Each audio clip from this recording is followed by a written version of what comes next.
Chemical coordination and integration ಚಾಪ್ಟರ್ದು continuation part. Already last ಕ್ಲಾಸಲ್ಲಿ endocrine system ಅಂದರೆ ಏನು, ಹಾಗೆ 2 ಎಂಡೋಕ್ರೈನ್ ಗ್ಲ್ಯಾಂಡ್ಸ್ಗಳ ಬಗ್ಗೆ ಸ್ಟಡಿ ಮಾಡಿದ್ದೀವಿ. ಇವತ್ತು ಇನ್ನು ಉಳಿದಿರೋ ಅಂಥ ಎಂಡೋಕ್ರೈನ್ ಗ್ಲ್ಯಾಂಡ್ಸ್ಗಳ ಬಗ್ಗೆ ಡೀಟೇಲ್ಡ್ ಆಗಿ ಸ್ಟಡಿ ಮಾಡ್ತಾ ಹೋಗೋಣ. ನಾನು ಹೇಳಿದನ್ನೆಲ್ಲ ನೀವು ಒಂದು ಬುಕ್ ಮತ್ತು ಪೆನ್ ತೊಗೊಂಡು ನೋಟ್ ಮಾಡ್ಕೊತಾ ಹೋಗಿ, ಹಾಗೆ NCERT ಟೆಕ್ಸ್ಟ್ ಬುಕ್ನ ಚೆನ್ನಾಗಿ ರೆಫರ್ ಮಾಡಿ.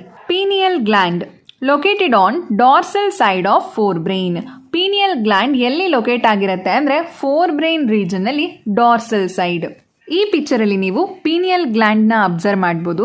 ಸೊ ಇದು ಫೋರ್ ಬ್ರೈನ್ ರೀಜನಲ್ಲಿ ಇಲ್ಲಿ ಪೀನಿಯಲ್ ಗ್ಲ್ಯಾಂಡ್ ಲೊಕೇಟ್ ಆಗಿದೆ.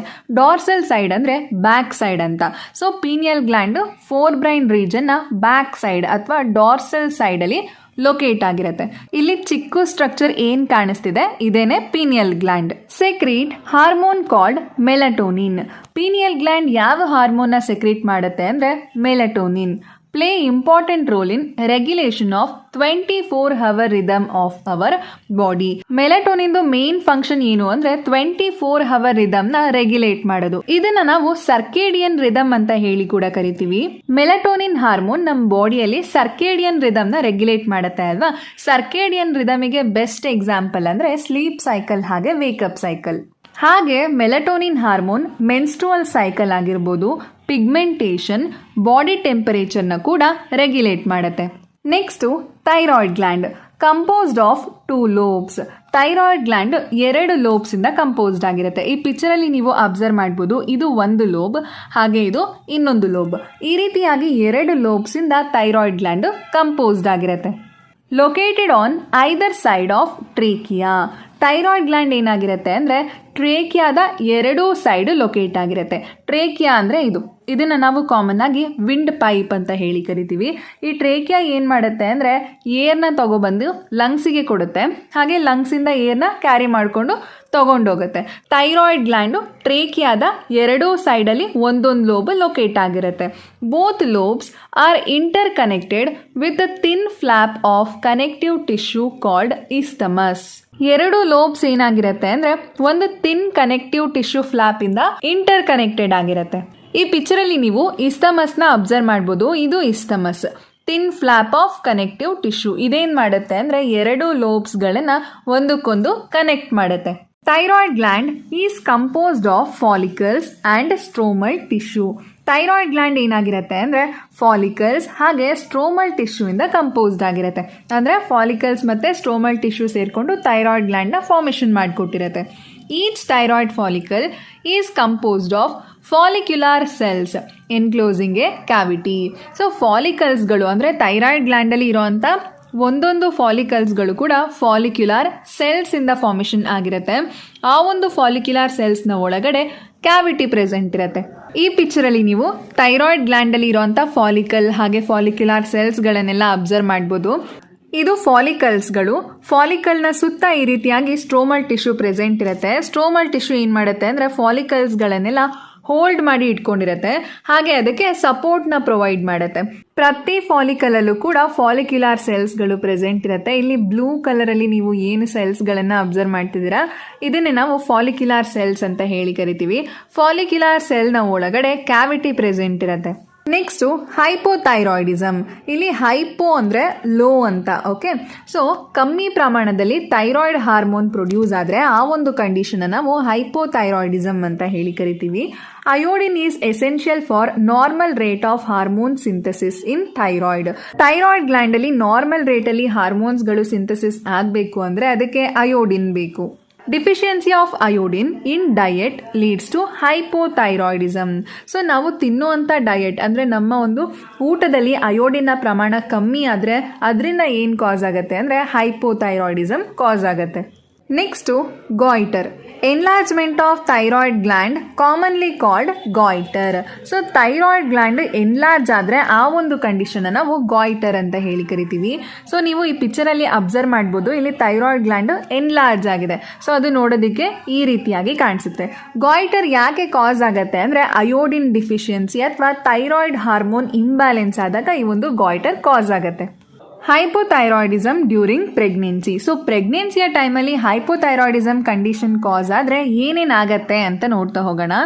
ಡಿಫೆಕ್ಟಿವ್ ಡೆವಲಪ್ಮೆಂಟ್ ಆಫ್ ಚೈಲ್ಡ್ ಅಂದರೆ ಮಗುವಿನ ಬೆಳವಣಿಗೆ ಸರಿಯಾಗಿ ಆಗೋದಿಲ್ಲ. ಫಿಸಿಕಲಿ ಆಗಿರ್ಬೋದು ಅಥವಾ ಮೆಂಟಲಿ ಚೈಲ್ಡ್ ಏನಾಗುತ್ತೆ ಅಂದರೆ ಅಂಡರ್ ಡೆವಲಪ್ ಆಗುತ್ತೆ. ಹಾಗೆ cretinism, mental retardation, abnormal skin, deaf mutism ಈ ರೀತಿಯಾದ ಕಂಡೀಷನ್ಸ್ಗಳು ಪ್ರೆಗ್ನೆನ್ಸಿ ಟೈಮಲ್ಲಿ ಮಗುವಿಗೆ ಡೆವಲಪ್ ಆಗುವಂಥ ಚಾನ್ಸಸ್ ಇರುತ್ತೆ. Hypothyroidism in adult women causes irregular menstrual cycle. So adult ವುಮೆನಲ್ಲಿ ಹೈಪೋಥೈರಾಯ್ಡಿಸಮ್ ಕಾಸ್ ಆದರೆ ಮೆನ್ಸ್ಟ್ರುವಲ್ ಸೈಕಲ್ ಇರ್ರೆಗ್ಯುಲರ್ ಆಗಿರುತ್ತೆ. ಅಂದರೆ ಮಂತ್ಲಿ ಕರೆಕ್ಟಾಗಿ ಮೆನ್ಸ್ಟ್ರುವಲ್ ಸೈಕಲ್ ಅಕ್ಕರ್ ಆಗ್ತಿರೋದಿಲ್ಲ. 2 ಮಂತ್ಸ್ಗೊಂದ್ಸಲ ಮೆನ್ಸ್ಟ್ರುವಲ್ ಸೈಕಲ್ ಅಕ್ಕರ್ ಆಗೋದು ಅಥವಾ 6 ಮಂತ್ಸ್ ಆದರೂ ಕೂಡ ಮೆನ್ಸ್ಟ್ರುವಲ್ ಸೈಕಲ್ ಅಕ್ಕರ್ ಆಗದೇ ಇರೋದು ಈ ರೀತಿಯಾದಂಥ ಕಂಡೀಷನ್ ಕಾಸ್ ಆಗುತ್ತೆ. Thyroid gland is composed of follicles and stromal tissue. Thyroid gland ಏನಾಗಿರುತ್ತೆ ಅಂದರೆ ಫಾಲಿಕಲ್ಸ್ ಹಾಗೆ ಸ್ಟ್ರೋಮಲ್ ಟಿಶ್ಯೂಯಿಂದ ಕಂಪೋಸ್ಡ್ ಆಗಿರುತ್ತೆ. ಅಂದರೆ ಫಾಲಿಕಲ್ಸ್ ಮತ್ತು ಸ್ಟ್ರೋಮಲ್ ಟಿಶ್ಯೂ ಸೇರಿಕೊಂಡು ಥೈರಾಯ್ಡ್ ಗ್ಲ್ಯಾಂಡ್ನ ಫಾರ್ಮೇಷನ್ ಮಾಡಿಕೊಟ್ಟಿರುತ್ತೆ. Each thyroid follicle is composed of follicular cells enclosing a cavity. So ಫಾಲಿಕಲ್ಸ್ಗಳು ಅಂದರೆ ಥೈರಾಯ್ಡ್ ಗ್ಲ್ಯಾಂಡಲ್ಲಿ ಇರೋವಂಥ ಒಂದೊಂದು ಫಾಲಿಕಲ್ಸ್ಗಳು ಕೂಡ ಫಾಲಿಕ್ಯುಲಾರ್ ಸೆಲ್ಸಿಂದ ಫಾರ್ಮೇಷನ್ ಆಗಿರುತ್ತೆ. ಆ ಒಂದು ಫಾಲಿಕ್ಯುಲಾರ್ ಸೆಲ್ಸ್ನ ಒಳಗಡೆ ಕ್ಯಾವಿಟಿ ಪ್ರೆಸೆಂಟ್ ಇರುತ್ತೆ. ಈ ಪಿಕ್ಚರಲ್ಲಿ ನೀವು ಥೈರಾಯ್ಡ್ ಗ್ಲ್ಯಾಂಡಲ್ಲಿ ಇರೋಂಥ ಫಾಲಿಕಲ್ ಹಾಗೆ ಫಾಲಿಕ್ಯುಲಾರ್ ಸೆಲ್ಸ್ಗಳನ್ನೆಲ್ಲ ಅಬ್ಸರ್ವ್ ಮಾಡ್ಬೋದು. ಇದು ಫಾಲಿಕಲ್ಸ್ಗಳು. ಫಾಲಿಕಲ್ನ ಸುತ್ತ ಈ ರೀತಿಯಾಗಿ ಸ್ಟ್ರೋಮಲ್ ಟಿಶ್ಯೂ ಪ್ರೆಸೆಂಟ್ ಇರುತ್ತೆ. ಸ್ಟ್ರೋಮಲ್ ಟಿಶ್ಯೂ ಏನು ಮಾಡುತ್ತೆ ಅಂದರೆ ಫಾಲಿಕಲ್ಸ್ಗಳನ್ನೆಲ್ಲ ಹೋಲ್ಡ್ ಮಾಡಿ ಇಟ್ಕೊಂಡಿರುತ್ತೆ, ಹಾಗೆ ಅದಕ್ಕೆ ಸಪೋರ್ಟ್ನ ಪ್ರೊವೈಡ್ ಮಾಡುತ್ತೆ. ಪ್ರತಿ ಫಾಲಿಕಲಲ್ಲೂ ಕೂಡ ಫಾಲಿಕ್ಯುಲಾರ್ ಸೆಲ್ಸ್ಗಳು ಪ್ರೆಸೆಂಟ್ ಇರುತ್ತೆ. ಇಲ್ಲಿ ಬ್ಲೂ ಕಲರಲ್ಲಿ ನೀವು ಏನು ಸೆಲ್ಸ್ಗಳನ್ನು ಅಬ್ಸರ್ವ್ ಮಾಡ್ತಿದ್ದೀರಾ ಇದನ್ನೇ ನಾವು ಫಾಲಿಕ್ಯುಲಾರ್ ಸೆಲ್ಸ್ ಅಂತ ಹೇಳಿ ಕರಿತೀವಿ. ಫಾಲಿಕ್ಯುಲಾರ್ ಸೆಲ್ನ ಒಳಗಡೆ ಕ್ಯಾವಿಟಿ ಪ್ರೆಸೆಂಟ್ ಇರುತ್ತೆ. Follicular cells synthesis 3 hormones: tetraiodothyronine or thyroxine, triiodothyronine, thyrocalcitonin. Thyroxine ಹಾರ್ಮೋನ್ನ T4 ಅಂತ ಹೇಳಿ ಕೂಡ ಕರಿತೀವಿ, ಹಾಗೆ ಟ್ರೈ ಅಯೋಡೋಥೈರೋನಿನ್ನ T3 ಅಂತ ಹೇಳಿ ಕೂಡ ಕರಿತೀವಿ. ಸೊ ಥೈರಾಯ್ಡ್ ಗ್ಲ್ಯಾಂಡ್ ಟೋಟಲ್ ಆಗಿ 3 ಹಾರ್ಮೋನ್ಸ್ಗಳನ್ನು ಸಿಂಥಸಿಸ್ ಮಾಡುತ್ತೆ. Next hypothyroidism. ಇಲ್ಲಿ ಹೈಪೋ ಅಂದರೆ ಲೋ ಅಂತ. ಓಕೆ, ಸೊ ಕಮ್ಮಿ ಪ್ರಮಾಣದಲ್ಲಿ ಥೈರಾಯ್ಡ್ ಹಾರ್ಮೋನ್ ಪ್ರೊಡ್ಯೂಸ್ ಆದರೆ ಆ ಒಂದು ಕಂಡೀಷನ್ ನಾವು ಹೈಪೋಥೈರಾಯ್ಡಿಸಮ್ ಅಂತ ಹೇಳಿ ಕರಿತೀವಿ. Iodine is essential for normal rate of hormone synthesis in thyroid. Thyroid ಗ್ಲ್ಯಾಂಡಲ್ಲಿ ನಾರ್ಮಲ್ ರೇಟಲ್ಲಿ ಹಾರ್ಮೋನ್ಸ್ಗಳು ಸಿಂಥಸಿಸ್ ಆಗಬೇಕು ಅಂದರೆ ಅದಕ್ಕೆ ಅಯೋಡಿನ್ ಬೇಕು. Deficiency of iodine in diet leads to hypothyroidism. So ನಾವು ತಿನ್ನುವಂಥ ಡಯೆಟ್ ಅಂದರೆ ನಮ್ಮ ಒಂದು ಊಟದಲ್ಲಿ ಅಯೋಡಿನ್ನ ಪ್ರಮಾಣ ಕಮ್ಮಿ ಆದರೆ ಅದರಿಂದ ಏನು ಕಾಸ್ ಆಗುತ್ತೆ ಅಂದರೆ ಹೈಪೋಥೈರಾಯ್ಡಿಸಮ್ ಕಾಸ್ ಆಗುತ್ತೆ. Next goitre, enlargement of thyroid gland commonly called goitre. So thyroid gland enlarge ಆದರೆ ಆ ಒಂದು ಕಂಡೀಷನ್ನ ನಾವು ಗಾಯ್ಟರ್ ಅಂತ ಹೇಳಿ ಕರಿತೀವಿ.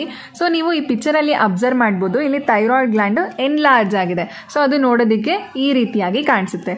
ಗಾಯ್ಟರ್ ಯಾಕೆ ಕಾಸ್ ಆಗುತ್ತೆ ಅಂದರೆ ಅಯೋಡಿನ್ ಡಿಫಿಷಿಯನ್ಸಿ ಅಥವಾ ಥೈರಾಯ್ಡ್ ಹಾರ್ಮೋನ್ ಇಂಬ್ಯಾಲೆನ್ಸ್ ಆದಾಗ ಈ ಒಂದು ಗಾಯ್ಟರ್ ಕಾಸ್ ಆಗುತ್ತೆ. Hypothyroidism during pregnancy. ಸೊ ಪ್ರೆಗ್ನೆನ್ಸಿಯ ಟೈಮಲ್ಲಿ ಹೈಪೋಥೈರಾಯ್ಡಿಸಮ್ ಕಂಡೀಷನ್ ಕಾಸ್ ಆದರೆ ಏನೇನಾಗತ್ತೆ ಅಂತ ನೋಡ್ತಾ ಹೋಗೋಣ. ಡಿಫೆಕ್ಟಿವ್ ಡೆವಲಪ್ಮೆಂಟ್ ಆಫ್ ಚೈಲ್ಡ್ ಅಂದರೆ ಮಗುವಿನ ಬೆಳವಣಿಗೆ ಸರಿಯಾಗಿ ಆಗೋದಿಲ್ಲ. ಫಿಸಿಕಲಿ ಆಗಿರ್ಬೋದು ಅಥವಾ ಮೆಂಟಲಿ ಚೈಲ್ಡ್ ಏನಾಗುತ್ತೆ ಅಂದರೆ ಅಂಡರ್ ಡೆವಲಪ್ ಆಗುತ್ತೆ. ಹಾಗೆ cretinism, mental retardation, abnormal skin, deaf mutism ಈ ರೀತಿಯಾದ ಕಂಡೀಷನ್ಸ್ಗಳು ಪ್ರೆಗ್ನೆನ್ಸಿ ಟೈಮಲ್ಲಿ ಮಗುವಿಗೆ ಡೆವಲಪ್ ಆಗುವಂಥ ಚಾನ್ಸಸ್ ಇರುತ್ತೆ. Hypothyroidism in adult women causes irregular menstrual cycle. So adult ವುಮೆನಲ್ಲಿ ಹೈಪೋಥೈರಾಯ್ಡಿಸಮ್ ಕಾಸ್ ಆದರೆ ಮೆನ್ಸ್ಟ್ರುವಲ್ ಸೈಕಲ್ ಇರ್ರೆಗ್ಯುಲರ್ ಆಗಿರುತ್ತೆ. ಅಂದರೆ ಮಂತ್ಲಿ ಕರೆಕ್ಟಾಗಿ ಮೆನ್ಸ್ಟ್ರುವಲ್ ಸೈಕಲ್ ಅಕ್ಕರ್ ಆಗ್ತಿರೋದಿಲ್ಲ. 2 ಮಂತ್ಸ್ಗೊಂದ್ಸಲ ಮೆನ್ಸ್ಟ್ರುವಲ್ ಸೈಕಲ್ ಅಕ್ಕರ್ ಆಗೋದು ಅಥವಾ 6 ಮಂತ್ಸ್ ಆದರೂ ಕೂಡ ಮೆನ್ಸ್ಟ್ರುವಲ್ ಸೈಕಲ್ ಅಕ್ಕರ್ ಆಗದೇ ಇರೋದು ಈ ರೀತಿಯಾದಂಥ ಕಂಡೀಷನ್ ಕಾಸ್ ಆಗುತ್ತೆ.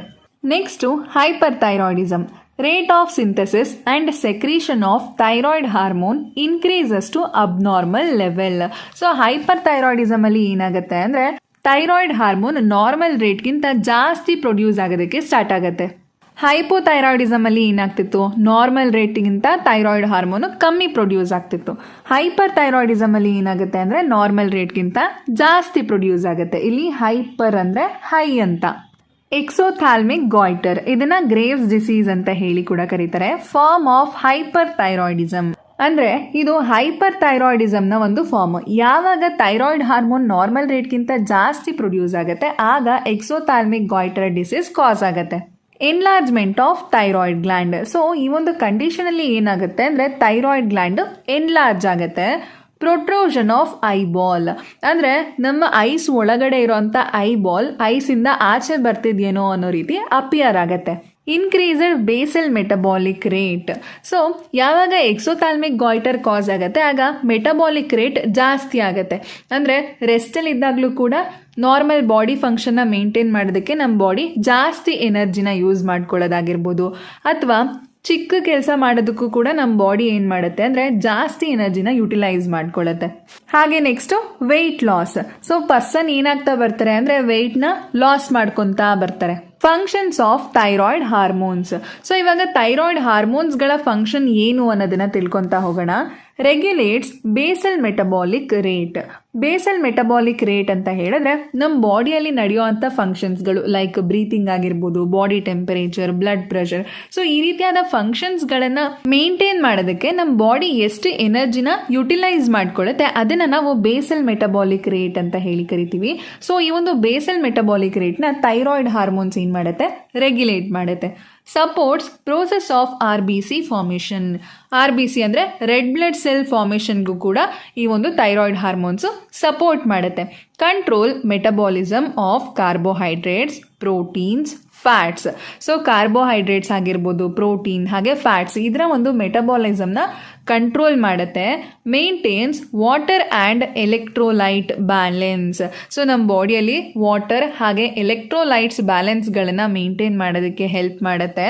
Secretes hormone thyrocalcitonin TCT, regulates blood calcium level. ಹಾಗೆ ಥೈರೋಕ್ಯಾಲ್ಸಿಟೋನಿನ್ ಅಥವಾ TCT ಅನ್ನೋ ಹಾರ್ಮೋನ್ಸ್ನ ಸೆಕ್ರೀಟ್ ಮಾಡುತ್ತೆ.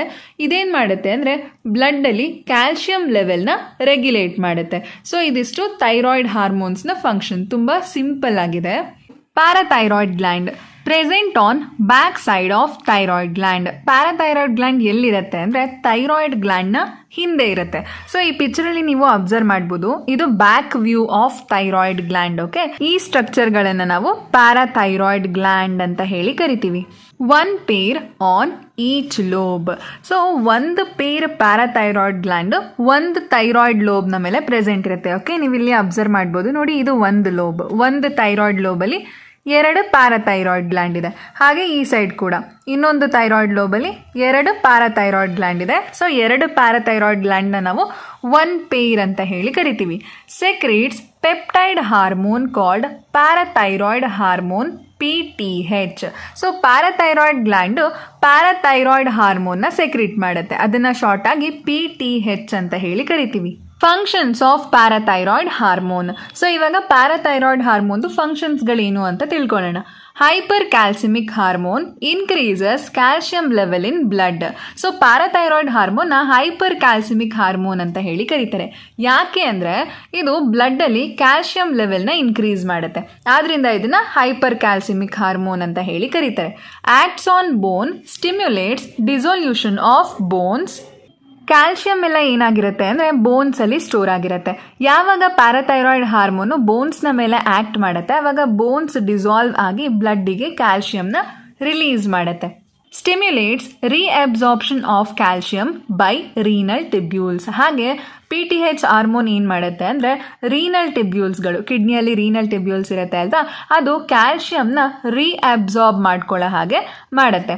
Increases calcium absorption from digested food. Digest ಆಗಿರೋ ಅಂಥ ಫುಡ್ಡಿಂದನೂ ಕೂಡ ಕ್ಯಾಲ್ಶಿಯಂನ ಅಬ್ಸಾರ್ಬ್ ಮಾಡ್ಕೊಳ್ಳೋದಕ್ಕೆ ಪ್ಯಾರಾಥೈರಾಯ್ಡ್ ಹಾರ್ಮೋನ್ ಹೆಲ್ಪ್ ಮಾಡುತ್ತೆ. Next thymus gland. Lobular structure. Thymus ಏನಾಗಿರುತ್ತೆ ಅಂದರೆ ಸ್ಮಾಲ್ ಲಾಬ್ಯೂಲ್ಸ್ಗಳಿಂದ ಫಾರ್ಮೇಷನ್ ಆಗಿರುತ್ತೆ. ಆದ್ದರಿಂದ ಇದನ್ನು ಲಾಬ್ಯುಲಾರ್ ಸ್ಟ್ರಕ್ಚರ್ ಅಂತ ಹೇಳಿದ್ದಾರೆ. ನೀವು ಈ ಪಿಕ್ಚರಲ್ಲಿ ಕೂಡ ಅಬ್ಸರ್ವ್ ಮಾಡ್ಬೋದು. ಇದು ಥೈಮಸ್ ಗ್ಲ್ಯಾಂಡ್. ಇದು ಸ್ಮಾಲ್ ಲಾಬ್ಯೂಲ್ಸ್ ಇಂದ ಫಾರ್ಮೇಷನ್ ಆಗಿದೆ. ಆದ್ದರಿಂದ ಇದನ್ನು ಲಾಬ್ಯುಲಾರ್ ಸ್ಟ್ರಕ್ಚರ್ ಅಂತ ಹೇಳಿ ಕರೆದಿದ್ದಾರೆ. Located between lungs, behind sternum, on ventral side of aorta. Thymus gland ಎಲ್ಲಿ ಲೊಕೇಟ್ ಆಗಿರುತ್ತೆ ಅಂದರೆ ಬಿಟ್ವೀನ್ ಲಂಗ್ಸ್ ಅಂದರೆ ಎರಡು ಲಂಗ್ಸ್ಗಳ ಮಧ್ಯ, ಬಿಹೈಂಡ್ ಸ್ಟೆರ್ನಮ್ ಅಂದರೆ ಸ್ಟೆರ್ನಮ್ ಬೋನ್ನ ಹಿಂದೆ, ventral side of aorta. Aorta ಅಂದರೆ ಹಾರ್ಟ್ದು ಬ್ಲಡ್ ವೆಸಲ್, ಅದರ ಒಂದು ವೆಂಟ್ರಲ್ ಸೈಡ್ ಅಂದರೆ ಫ್ರಂಟ್ ರೀಜನ್. ಅಯೋಟಾ ಬ್ಲಡ್ ವೆಸಲ್ದು ಫ್ರಂಟ್ ರೀಜನಲ್ಲಿ ಥೈಮಸ್ ಗ್ಲ್ಯಾಂಡ್ ಲೊಕೇಟ್ ಆಗಿರುತ್ತೆ. Play major role in development of immune system. So thymus gland immune system ಡೆವಲಪ್ಮೆಂಟಲ್ಲಿ ಇಂಪಾರ್ಟೆಂಟ್ ರೋಲ್ನ ಪ್ಲೇ ಮಾಡುತ್ತೆ. Secretes peptide hormone thymosins. Thymus gland ಯಾವ ಹಾರ್ಮೋನ್ನ secrete ಮಾಡುತ್ತೆ? ಥೈಮೋಸಿನ್ ಹಾರ್ಮೋನ್ನ ಸೆಕ್ರೀಟ್ ಮಾಡುತ್ತೆ. ಈ ಪಿಕ್ಚರಲ್ಲಿ ನೀವು ಥೈಮಸ್ ಗ್ಲ್ಯಾಂಡ್ ನಮ್ಮ ಬಾಡಿಯಲ್ಲಿ ಯಾವ ರೀಜನಲ್ಲಿ ಲೊಕೇಟ್ ಆಗಿರುತ್ತೆ ಅನ್ನೋದನ್ನು ಅಬ್ಸರ್ವ್ ಮಾಡ್ಬೋದು. ನೋಡಿ, ಈ ರೀಜನಲ್ಲಿ ಥೈಮಸ್ ಗ್ಲ್ಯಾಂಡ್ ಲೊಕೇಟ್ ಆಗಿರುತ್ತೆ. ಇದು enlarged view of thymus gland. Functions of thymosin hormone. ಇವಾಗ ಥೈಮೋಸಿನ್ ಹಾರ್ಮೋನ್ದು ಫಂಕ್ಷನ್ಸ್ ಏನು ಅಂತ ತಿಳ್ಕೊಳ್ಳೋಣ. Play major role in differentiation of T lymphocytes. T lymphocytes ಅಂದರೆ ಇದು ವೈಟ್ ಬ್ಲಡ್ ಸೆಲ್ಸಲ್ಲಿ ಬರುವಂಥ ಒಂದು ಟೈಪ್ ಆಫ್ ಸೆಲ್ಸು. ಈ ಒಂದು ಟಿ ಲಿಂಫೋಸೈಟ್ಸ್ಗಳು ಡಿಫ್ರೆನ್ಸಿಯೇಷನ್ ಆಗೋದಕ್ಕೆ ಥೈಮೋಸಿನ್ ಹಾರ್ಮೋನ್ ಹೆಲ್ಪ್ ಮಾಡುತ್ತೆ, which provides cell mediated immunity. ಈ ಟಿ ಲಿಂಫೋಸೈಟ್ಸ್ಗಳು ಏನು ಮಾಡುತ್ತೆ ಅಂದರೆ ಇನ್ಫೆಕ್ಟ್ ಆಗಿರೋವಂಥ ಸೆಲ್ಸ್ಗಳನ್ನು ಡೆಸ್ಟ್ರಾಯ್ ಮಾಡೋದಕ್ಕೆ ಹೆಲ್ಪ್ ಮಾಡುತ್ತೆ. ಅದನ್ನು ನಾವು ಸೆಲ್ ಮೀಡಿಯೇಟೆಡ್ ಇಮ್ಯುನಿಟಿ ಅಂತ ಹೇಳಿ ಕರಿತೀವಿ. Also promotes production of antibodies to provide humoral immunity. So thymosin hormone antibodies ಪ್ರೊಡಕ್ಷನ್ನು ಕೂಡ ಪ್ರೊಮೋಟ್ ಮಾಡುತ್ತೆ. ಹ್ಯೂಮೋರಲ್ ಇಮ್ಯುನಿಟಿ ಅಂತ ಹೇಳಿದ್ರೆ ಇದು ಕೂಡ ನಮ್ಮ body against the infection fight ಮಾಡೋದಕ್ಕೆ ಹೆಲ್ಪ್ ಮಾಡುತ್ತೆ. ಹ್ಯೂಮೋರಲ್ ಇಮ್ಯುನಿಟಿ ಆಂಟಿಬಾಡೀಸ್ಗಳನ್ನು ಪ್ರೊಡಕ್ಷನ್ ಮಾಡೋದ್ರ ಮುಖಾಂತರ ಬ್ಯಾಕ್ಟೀರಿಯಾ ಆಗಿರ್ಬೋದು ಅಥವಾ ಪ್ಯಾಥೋಜನ್ಸ್ ಅದರ ವಿರುದ್ಧ ಫೈಟ್ ಮಾಡುತ್ತೆ. Thymus degenerated in old individual, resulting in decreased production of antibodies. Person becomes weak. So thymus gland ಏನಾಗಿರುತ್ತೆ ಅಂತಂದರೆ ಓಲ್ಡ್ ಇಂಡಿವಿಜುವಲ್ ಅಂದರೆ ಏಜ್ ಆಗಿರೋವಂಥ ಪರ್ಸನ್ಸ್ಗಳಲ್ಲಿ ಡಿಜನರೇಟ್ ಆಗಿರುತ್ತೆ. ಇದರಿಂದ ಏನಾಗುತ್ತೆ ಅಂದರೆ ಆ್ಯಂಟಿಬಾಡಿ ಪ್ರೊಡಕ್ಷನ್ ಕಮ್ಮಿ ಆಗುತ್ತೆ. ಸೊ ಆ್ಯಂಟಿಬಾಡಿ ಇದ್ದರೆ ನಾವು ಸ್ಟ್ರಾಂಗ್ ಆಗಿರ್ತೀವಿ. ಯಾವಾಗ ಆ್ಯಂಟಿಬಾಡಿ ಪ್ರೊಡಕ್ಷನ್ನೇ ಕಮ್ಮಿ ಆಗುತ್ತೆ ಆವಾಗ ಏನಾಗ್ತಾರೆ, ಪರ್ಸನ್ನು ವೀಕ್ ಆಗ್ತಾ ಬರ್ತಾರೆ. ಏಜ್ ಆಗ್ತಾ ಆಗ್ತಾ ಥೈಮಸ್ ಡಿಜನರೇಟ್ ಆಗೋದ್ರಿಂದ ಓಲ್ಡ್ ಇಂಡಿವಿಜುವಲ್ ಅಂದರೆ ಏಜ್ ಆಗಿರೋ ಅಂಥ ಪರ್ಸನ್ಸ್ಗಳಲ್ಲಿ ಆ್ಯಂಟಿಬಾಡಿ ಹೆಚ್ಚು ಪ್ರೊಡ್ಯೂಸ್ ಆಗೋದಿಲ್ಲ.